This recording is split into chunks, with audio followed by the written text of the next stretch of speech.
Hey guys, what's up? In this video, I'm gonna show you how to change theme in Infinix Hot 40 Pro device.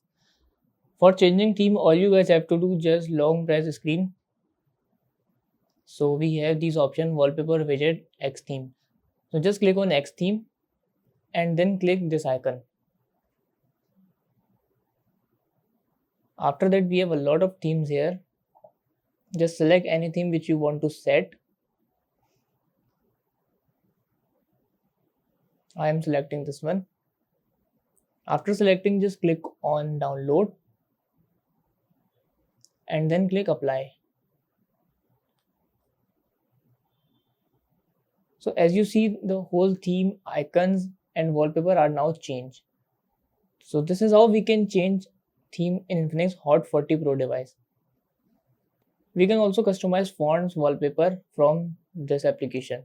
So that's it about the video. If this video helped you guys, kindly like the video and follow us for more tips and tricks. See you guys in next video. Take care.